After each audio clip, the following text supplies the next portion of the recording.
നമസ്കാരം, ഞാൻ ശ്രീറാം. മത്സര പരീക്ഷ ഏതുമായിക്കൊള്ളട്ടെ, അതിൽ ഇന്ത്യൻ ഭരണഘടന എന്ന് പറയുന്നത് ഏറ്റവും പ്രസക്തമായിട്ടുള്ളൊരു ഭാഗമാണ്. കാരണം പഠിച്ചു കഴിഞ്ഞാൽ മാർക്ക് നഷ്ടപ്പെടാത്തൊരു മേഖല, പഠിച്ചു കഴിഞ്ഞാൽ ഭാവിയിലേക്ക് ഏറ്റവും പ്രയോജനം ചെയ്യുന്ന ഒരു മേഖലയും. കാരണം നിയമപരമായിട്ട് ഒരു ഇന്ത്യൻ പൗരൻ അറിയേണ്ടുന്ന ഒട്ടനവധി കാര്യങ്ങൾ ഇന്ത്യൻ ഭരണഘടനയെ എന്ന് പറയുന്ന മേഖലയിൽ സാധാരണ പഠനം നടത്തുന്ന ഒരാൾക്ക് പഠിച്ചെടുക്കാവുന്നതേ ഉള്ളൂ. അപ്പോൾ എല്ലാവരും തന്നെ കേട്ടിട്ടുള്ള, എല്ലാവരും തന്നെ മനസ്സിലാക്കിയിട്ടുള്ള, എന്നാൽ പൂർണ്ണമായിട്ടും മനസ്സിലാക്കിയിട്ടില്ലാത്ത ഒരു ഏരിയയുണ്ട്. Salient features of Indian constitution എന്നാണ് ഇതറിയപ്പെടുന്നത്. അപ്പോൾ എന്താണ് സാലിയൻ്റ് ഫീച്ചേഴ്സ് എന്ന് ചോദിച്ചു കഴിഞ്ഞാൽ കുറേ കാര്യങ്ങൾ ഇങ്ങനെ മനസ്സിൽ വരും. പക്ഷേ അത് കൃത്യമായ രീതിയിൽ ഒരടുക്കും ചിട്ടയിൽ നമ്മൾ മനസ്സിലാക്കി കഴിഞ്ഞാൽ അതിൽ സാലിയൻ്റ് ഫീച്ചേഴ്സ് അല്ലാത്തത് ഏത് എന്ന് മനസ്സിലാക്കാനായിട്ട് സാധിക്കും. നമ്മൾ കേട്ടിട്ടുണ്ട് Kesavananda Bharati versus government of Kerala എന്ന ഒരു കേസിൽ ബേസിക് സ്ട്രക്ചർ ഡോക്ട്രിൻ എന്ന് പറയുന്ന ഒരു വിധി സുപ്രീം കോടതി പുറപ്പെടുവിക്കുകയുണ്ടായി.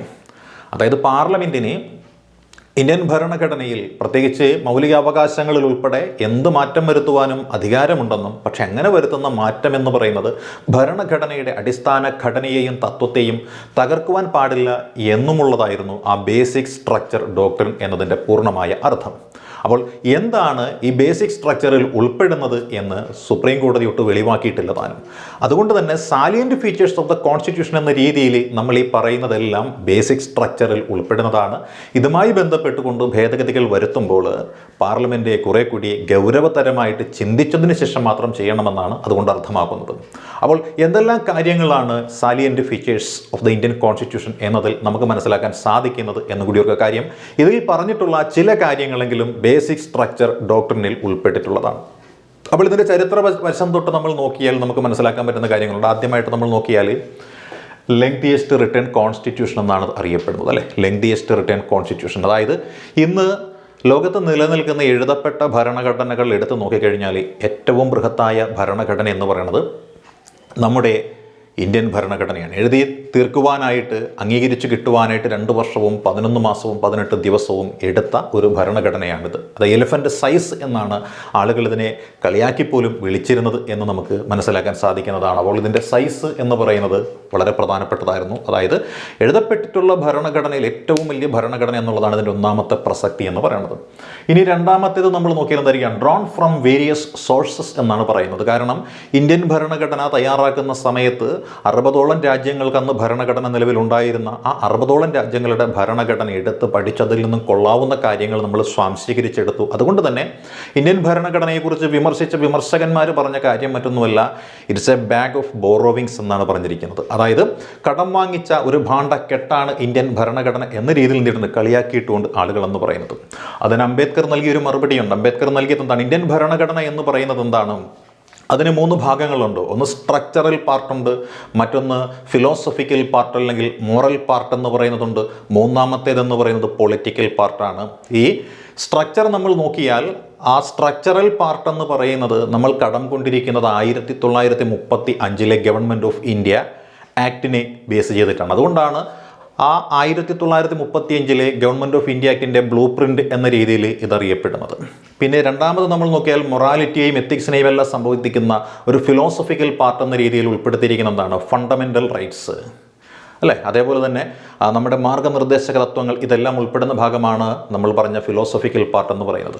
ഇത് നമ്മൾ കടം കൊണ്ടിരിക്കുന്നത് എവിടെ നിന്നാണ്? അമേരിക്ക ആൻഡ് ഐറിഷ് കോൺസ്റ്റിറ്റ്യൂഷനാണ്. അപ്പോൾ അയർലൻഡിലെയും അമേരിക്കയിലെയും ഭരണഘടനകളിൽ നിന്ന് നമ്മൾ അത് കടം കൊണ്ടിട്ടുണ്ട് എന്നാണ് പറയുന്നത് നമ്മുടെ ഫിലോസഫിക്കൽ പാർട്ട്. ഇനി പൊളിറ്റിക്കൽ പാർട്ട് നോക്കിയാലോ പാർലമെൻ്ററി സിസ്റ്റം ഒക്കെ വരുന്ന അത് എവിടെ നിന്നാണ് കടം കൊണ്ടിരിക്കുന്നത്? അത് ബ്രിട്ടനിൽ നിന്നാണ്. അപ്പോൾ ഇങ്ങനെ 3 പ്രധാനപ്പെട്ട കടംകൊള്ളലാണ് നമ്മുടേത് എന്ന രീതിയിൽ ഡോക്ടർ BR അംബേദ്കർ തന്നെ എടുത്തിട്ടുണ്ട്. അതാണ് ഡ്രോൺ ഫ്രം വേരിയസ് സോഴ്സസ് എന്ന് പറയുന്നത്. പിന്നെ മൂന്നാമത്തെ പ്രധാനപ്പെട്ട സോഴ്സ്, അല്ലെ, സാലിയൻ്റ് ഫീച്ചേഴ്സിലെ മൂന്നാമത്തെ പ്രധാനപ്പെട്ടതാണ് blend of rigidity and flexibility എന്നാണ് പറയുന്നത്. റിജിഡിറ്റി എന്ന് പറഞ്ഞു കഴിഞ്ഞാൽ എന്താണ്? ഒരു മാറ്റവും വരുത്താനായിട്ട് നമുക്ക് സാധിക്കില്ല. കാര്യം മാറ്റം വരുത്തണമെന്നുണ്ടെങ്കിൽ ഒരുപാട് പ്രൊസീജിയർ അതിന് പിന്നിലുണ്ട്. ഈസി ആയിട്ടൊരു മാറ്റം സാധിക്കുകയില്ല. അതായത് നമ്മുടെ ഈ GST പോലെയുള്ള കാര്യങ്ങളൊക്കെ നമ്മൾ അവതരിപ്പിച്ചത് എങ്ങനെയാണ്? പാർലമെൻറ്റിൻ്റെ 2 സഭകളിലും പ്രത്യേകമായിട്ട് അവതരിപ്പിച്ച് അത് പാസ്സാക്കി അതിനുശേഷം എന്ത് ചെയ്തു? അത് നമ്മൾ സംസ്ഥാനങ്ങളുടെ അംഗീകാരത്തിന് നമ്മൾ വിട്ടുകൊടുക്കുന്നുണ്ട്. സംസ്ഥാനവും കൂടി പാസ്സാക്കിയതിന് ശേഷമല്ല വന്നിരിക്കുന്നത്. അതേപോലെ ചില കാര്യങ്ങൾ നമുക്കൊരു ഭരണഘടനാ ഭേദഗതിയൊക്കെ ആണെന്നുണ്ടെങ്കിലും ഇപ്രകാരം തന്നെ കൊണ്ടുവരേണ്ടി വരും. അപ്പോൾ നോക്കിയാൽ ചില കാര്യങ്ങൾ നടപ്പിലാക്കാൻ നമുക്ക് ഒരുപാട് പ്രയാസകരമായിട്ടുള്ള കാര്യമാണ്. ഇനി അതേപോലെ ഫ്ലെക്സിബിൾ ആയിട്ടുള്ള കാര്യങ്ങളുണ്ട്. പെട്ടെന്നൊരു തീരുമാനം എടുത്താൽ ഉള്ള ആൾക്കാരുടെ എണ്ണത്തിൻ്റെ പകുതിയിലധികം അംഗങ്ങൾ സപ്പോർട്ട് ചെയ്ത് കഴിഞ്ഞാൽ അത് നിയമമായിട്ട് വരുന്ന രീതിയാണ്. അതാണ് ഫ്ലെക്സിബിൾ, എളുപ്പത്തിൽ മാറ്റത്തിന് വിധേയമാക്കാൻ പറ്റുന്നതാണ്. അപ്പോൾ അങ്ങനെ നോക്കിയാൽ blend of rigidity and flexibility എന്ന് പറയുന്നതാണ് സാലിയൻറ്റ് ഫീച്ചേഴ്സിൽ 3ാമതായിട്ട് വരുന്നത്. അതിനുശേഷം നമ്മൾ 4ാമത് നോക്കി എന്തൊക്കെയാണ്? ഫെഡറൽ സിസ്റ്റം വിത്ത് യൂണിറ്ററി ബയാസ് എന്നാണ് പറയുന്നത്. നമ്മുടെ രാജ്യം എന്ന് പറയുന്നത് ഫെഡറൽ സിസ്റ്റമാണ്. ഫെഡറൽ സിസ്റ്റം നമുക്കറിയാം, അധികാരം എന്ന് പറയുന്നത് കേന്ദ്രത്തിൻ്റെയും സംസ്ഥാനത്തിൻ്റെയും ഇടയിൽ പങ്കുവയ്ക്കപ്പെട്ടിരിക്കുകയാണ്. അത് സത്യം തന്നെയാണ്. നമുക്ക് യൂണിയൻ ലിസ്റ്റും ഉണ്ട്, സ്റ്റേറ്റ് ലിസ്റ്റും ഉണ്ട്, അല്ലേ? അപ്പോൾ ഫെഡറൽ സിസ്റ്റം വിത്ത് യൂണിറ്ററി ബയാസ്, അതായത് കേന്ദ്രീകൃതമായ രീതിയിലുള്ള ഒരു രാഷ്ട്രവും ഭരണ സംവിധാനവുമാണ് നമുക്കുള്ളതെങ്കിലും നമ്മുടെ അധികാരം എന്ന് പറയുന്നത് പങ്കുവയ്ക്കപ്പെട്ടിരിക്കുന്നു എന്നതാണ് 4ാമത്തെ ഏറ്റവും വലിയ പ്രത്യേകത എന്ന് പറയുന്നത്. ഇനി അടുത്ത് എന്തായിരിക്കാം? പാർലമെൻ്ററി ഫോം ഓഫ് ഗവൺമെൻറ് ആണ് നമുക്കിവിടെയുള്ളത്. നമ്മുടെ ഇവിടെയുള്ളത് രാജാവ് ഭരിക്കുന്ന ഒരു ഗവൺമെൻറ് അല്ല, ഉദ്യോഗസ്ഥ വൃന്ദം ഭരിക്കുന്ന ഒരു ഗവൺമെൻറ്റും അല്ല. ജനങ്ങളുടെ പ്രതിനിധികളെ പാർലമെൻറ്റിലേക്ക് തിരഞ്ഞേക്കുന്നു, അല്ലെങ്കിൽ ആ തിരഞ്ഞെടുത്തേക്കുന്ന പാർലമെൻറ്റിലെ അംഗങ്ങൾ ചേർന്നിട്ട് ഒരു ഗവൺമെൻറ് രൂപീകരിച്ച് നമ്മളെ ഭരിക്കുന്നു. ആ സിസ്റ്റമാണ്. അതിനെയാണ് നമ്മൾ പാർലമെൻ്ററി ഫോം ഓഫ് ഗവൺമെൻറ് എന്ന് പറയുന്നത്. ജനങ്ങളുടെ ആവശ്യങ്ങൾ ചർച്ച ചെയ്യുന്നതിനുള്ള ഒരു വേദി എന്ന നിലയിലാണ് ഇവിടെ പാർലമെൻറ്റ് പ്രവർത്തിക്കുന്നത്.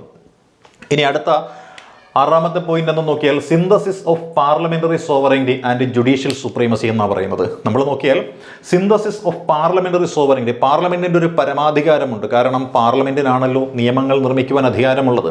അങ്ങനെ പാർലമെന്റ് നമ്മുടെ രാജ്യത്തിന് വേണ്ടുന്ന നിയമങ്ങളെല്ലാം അങ്ങോട്ട് നിർമ്മിക്കും. ഈ നിർമ്മിക്കുന്ന നിയമങ്ങൾ എന്ന് പറയുന്നത് പാർലമെന്റിന്റെ പരമാധികാരമാണ്. അതിനെ ചോദ്യം ചെയ്യാനായിട്ട് ആളില്ല എന്ന് തന്നെയാണ് പറയുന്നത്. പ്രസിഡന്റ് ഒപ്പിട്ട് കൊടുത്തേ മതിയാവുകയുള്ളൂ പാർലമെന്റ് പാസ്സാക്കി കൊടുത്തു കഴിഞ്ഞാൽ. എന്നാൽ ഇത്തരത്തിലുള്ള ഈ നിയമങ്ങൾ എന്ന് പറയുന്നതാണ് ജുഡീഷ്യൽ സുപ്രീമസി എന്ന് പറയുന്ന ഒരു കാഴ്ചപ്പാടിലൂടെയാണ് കടന്നു പോകുന്നത്. നിയമത്തിൻ്റെ കണ്ണുകളിലൂടെ നോക്കുമ്പോൾ ഏതെങ്കിലും തരത്തിൽ ഇന്ത്യയിലെ പൊതുജനങ്ങൾക്ക് ബുദ്ധിമുട്ടുണ്ടാക്കുന്ന ഏതെങ്കിലും നിയമമാണ് ഇത് എന്ന് കണ്ടു കഴിഞ്ഞാൽ അതിനെ വ്യാഖ്യാനിക്കുവാനും ആ നിയമത്തിനെ ഇല്ലാതെയാക്കുവാനും നൾ ആൻഡ് വോയിഡ് എന്ന് പറഞ്ഞുകൊണ്ട് റദ്ദ് ചെയ്യുവാനും അധികാരമുള്ള ഒരു സുപ്രീം കോടതിയും ഇവിടെയുണ്ട്. അതുകൊണ്ട് സുപ്രീം കോടതിക്ക് എന്തുണ്ട്? ഒരു പരമാധികാരമുണ്ട്. അതാണ് നമ്മൾ ജുഡീഷ്യൽ സുപ്രീമസി എന്ന് പറയുന്നത്. പാർലമെന്റിന് എന്ത് നിയമമുണ്ടാക്കുവാനും ഒരു അധികാരമുള്ളപ്പോൾ ആ നിയമങ്ങൾ ജനക്ഷേമകരമല്ല എന്നുണ്ടെങ്കിൽ അതിനെ നൾ ആൻഡ് വോയിഡ് എന്ന് പ്രഖ്യാപിച്ച് റദ്ദ് ചെയ്യാനായിട്ട് ആർക്ക് അധികാരമുണ്ട്? ജുഡീഷ്യറിക്ക് അധികാരമുണ്ട്. ഇതാണ് നമ്മൾ 99ാം ഭരണഘടനാ ഭേദഗതി എന്ന പേരിൽ നാഷണൽ ജുഡീഷ്യൽ അപ്പോയിൻമെൻറ്റ് കമ്മീഷൻ എന്ന് പറഞ്ഞൊരു കമ്മീഷനെ 2014 കൊണ്ടുവന്നപ്പോൾ അത് പാർലമെൻ്ററി സിസ്റ്റം ജുഡീഷ്യൽ സിസ്റ്റത്തിലേക്ക് കടന്നു കയറുകയാണ് എന്ന് സൂചിപ്പിച്ചുകൊണ്ട് സുപ്രീം കോടതി ആ നാഷണൽ ജുഡീഷ്യൽ അപ്പോയിൻമെൻറ്റ് കമ്മീഷൻ എന്ന് പറഞ്ഞ 99ാമത്തെ ഭരണഘടനാ ഭേദഗതിയെ നൾ ആൻഡ് വോയിഡ് എന്ന് പറഞ്ഞിട്ട് ക്യാൻസൽ ചെയ്തത് ഇതിന് ഉദാഹരണമായിട്ട് നമുക്ക് പറയുവാനായിട്ട് സാധിക്കുന്നതാണ്. ഇനി ഇൻ്റഗ്രേറ്റഡ് ആൻഡ് ഇൻഡിപെൻഡൻറ്റ് ജുഡീഷ്യറി എന്ന് പറയുന്നുണ്ട്. അത് ശരി തന്നെയാണല്ലേ. നമ്മുടെ നാട്ടിലെ ജുഡീഷ്യൽ സിസ്റ്റം എന്ന് പറയുന്നതാണ് ഇൻ്റഗ്രിറ്റിയാണ്, ഒരു അഖണ്ഡത എവിടെയുണ്ട്. അതായത് ഏറ്റവും മുകളിൽ സുപ്രീം കോടതി എന്ന സ്ഥാപനം നിൽക്കുന്നു. സുപ്രീം കോടതിയുടെ കീഴിലായിട്ട് സംസ്ഥാനങ്ങളിലെ ഹൈക്കോടതികൾ എന്ന് പറഞ്ഞ സംവിധാനമുണ്ട്. ഈ സംസ്ഥാനങ്ങളിലെ ഹൈക്കോടതികൾക്ക് കീഴിലായിട്ട് സബോർഡിനേറ്റ് കോടതികൾ എന്ന് പറഞ്ഞൊരു സംവിധാനമുണ്ട്. അങ്ങനെ കോടതികളുടെ ഒരു ശൃംഖല തന്നെയുണ്ട്. ആ കോടതി എന്ന് പറയുന്ന വിഷയത്തിൽ കൈകടത്തുവാനായിട്ട് എക്സിക്യൂട്ടീവോ അതേപോലെ തന്നെ നമ്മുടെ ലെജിസ്ലേച്ചറോ ശ്രമിക്കാറില്ല. കാര്യം ഇൻഡിപെൻഡൻറ്റ് ജുഡീഷ്യൽ സിസ്റ്റമാണ് ഇവിടെയുള്ളത് എന്ന് പറയുന്നതാണ് ഇൻ്റഗ്രേറ്റഡ് ആൻഡ് ഇൻഡിപെൻഡൻറ്റ് ജുഡീഷ്യറി എന്നതുകൊണ്ട് അർത്ഥമാക്കുന്നത്. ഇനി നമ്മൾ നോക്കിയാലോ ഫണ്ടമെൻ്റൽ റൈറ്റ്സ്. ഇന്ത്യൻ ഭരണഘടനയുടെ സാലിയൻറ്റ് ഫീച്ചേഴ്സിൽ ഒന്നാണ് ഫണ്ടമെൻ്റൽ റൈറ്റ്സ് എന്ന് പറയുന്നത്. കാരണം ജനങ്ങൾക്ക് ധാരാളം അധികാരങ്ങൾ ഗവൺമെൻറ് അനുവദിച്ചു കൊടുത്തിട്ടുണ്ട്. ഈ അധികാരങ്ങൾ ഉള്ളതുകൊണ്ട് മാത്രമാണ് ജനങ്ങൾ ഇന്ത്യൻ ഭരണഘടനയെ അംഗീകരിക്കുകയും ഈ രാജ്യത്തെ പൗരന്മാരായിട്ട് ജീവിക്കുകയും ചെയ്യുന്നത്. അതല്ലെന്നുണ്ടെങ്കിൽ അവകാശമില്ലാത്ത ജനത എപ്പോഴും ഗവൺമെൻറ്റിനെതിരെ കലാപമുണ്ടാക്കും. നമ്മുടെ നാട്ടിൽ കലാപം ഉണ്ടാവാത്തതിൻ്റെ പ്രധാനപ്പെട്ട കാരണം ഗവൺമെൻറ് അനുവദിച്ച് നൽകിയിരിക്കുന്ന അവകാശങ്ങൾ ഗവൺമെൻറ് തന്നെ അവർക്ക് സംരക്ഷിച്ച് നൽകുന്നത് കൊണ്ട് മാത്രമാണ്. അതുകൊണ്ട് ഫണ്ടമെൻ്റൽ റൈറ്റ്സ് എന്നത് വളരെ പ്രധാനപ്പെട്ട ഒരു സാലിയൻറ്റ് ഫീച്ചേഴ്സാണ്. ഇനിയുള്ളത് ഡയറക്റ്റീവ് പ്രിൻസിപ്പിൾസ് ഓഫ് സ്റ്റേറ്റ് പോളിസിയാണ്, അല്ലേ? 9ാമത്തെ ഫീച്ചർ എന്ന് പറയുന്നത് ഡയറക്റ്റീവ് പ്രിൻസിപ്പിൾസ് ഓഫ് സ്റ്റേറ്റ് പോളിസിയാണ്. നമ്മളിതിനെ മാർഗ്ഗനിർദ്ദേശക തത്വം എന്നാണ് പറയുന്നത്. മാർഗ്ഗനിർദ്ദേശക തത്വങ്ങളും ഫണ്ടമെൻ്റൽ ഡ്യൂട്ടിയും philosophical part of Indian constitution എന്നാണ് അറിയപ്പെടുന്നത് എന്ന് നമ്മൾ പഠിച്ചതാണ്, അല്ലേ? ഇനി നമ്മൾ നോക്കിയാൽ നമുക്ക് പറയാൻ പറ്റുന്നതാണ് ഈ മാർഗ്ഗനിർദ്ദേശക തത്വങ്ങൾ എന്തിനെയാണ് ഉൾക്കൊള്ളുന്നത്? ക്ഷേമരാഷ്ട്രം എന്ന് പറയുന്ന ഒരു ആശയമാണ്, അല്ലെ? ക്ഷേമരാഷ്ട്രം എന്ന് പറയുന്ന ഒരു ആശയത്തെയാണ് ആരുൾക്കൊള്ളുന്നത്?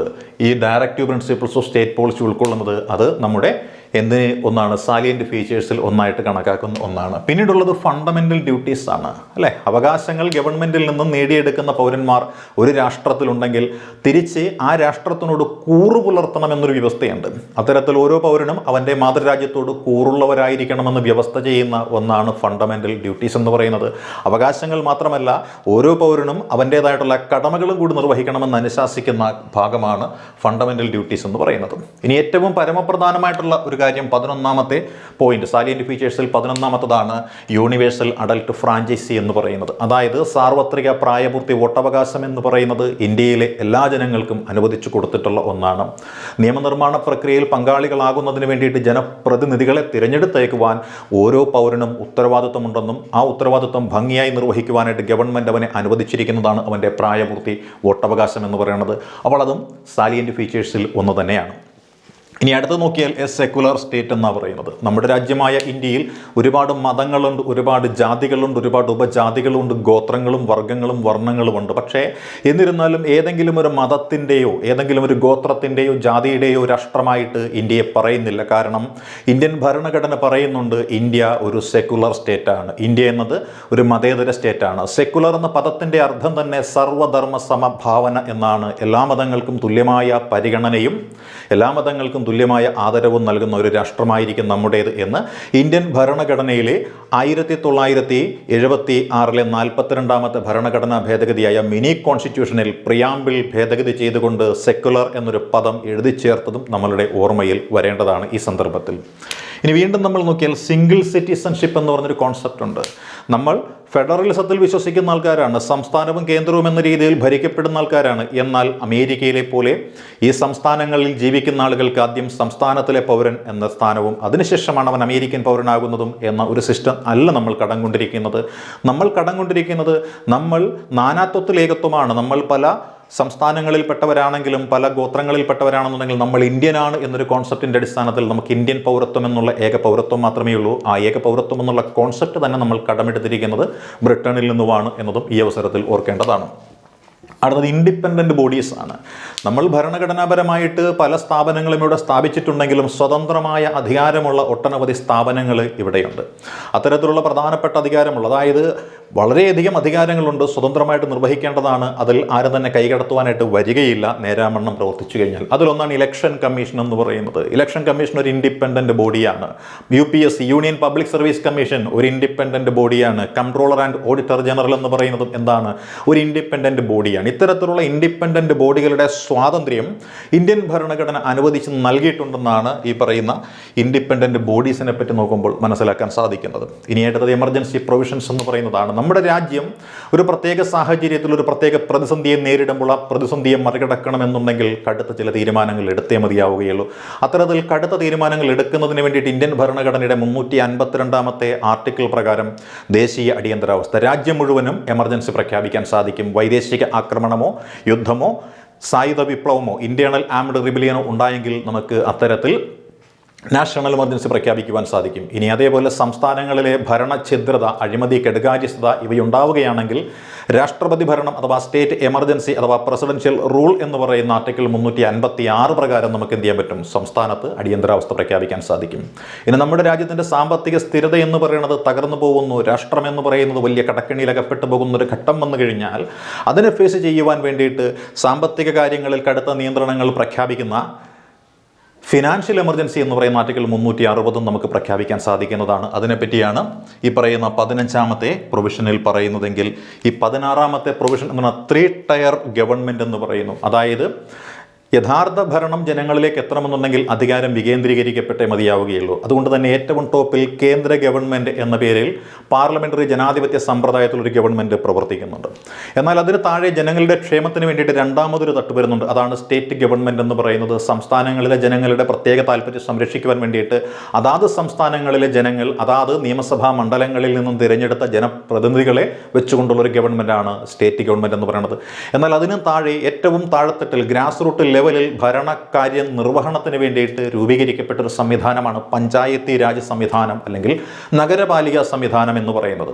ഇന്ത്യൻ ഭരണഘടനയുടെ 73ാമത്തെയും 74ാമത്തെയും ഭേദഗതി പ്രകാരം പഞ്ചായത്തുകൾക്ക് 29 വിഷയങ്ങളിൽ സ്വതന്ത്രമായിട്ട് നിയമനിർമ്മാണം നടത്തുവാനുള്ള അധികാരവും നഗരസഭകൾക്ക് അല്ലെങ്കിൽ മുനിസിപ്പാലിറ്റികൾക്ക് 18ഓളം വിഷയങ്ങളിൽ സ്വതന്ത്രമായിട്ട് നിയമനിർമ്മാണം നടത്തുവാനുള്ള അധികാരവും കൊടുത്തുകൊണ്ട് 3 ടയർ ഫോം ഓഫ് ഗവൺമെൻറ് എന്ന് പറയുന്നത് കാര്യക്ഷമമായിട്ട് നടപ്പിലാക്കുന്ന ഒരു ഭരണഘടനയും കൂടിയാണ് നമ്മുടേത്. ഇത്തരത്തിലുള്ള ഈ 16ഓളം കാര്യങ്ങളാണ് നമ്മൾ salient features of Indian constitution എന്ന മേഖലയിൽ ഉൾപ്പെടുത്തിയിരിക്കുന്നത്.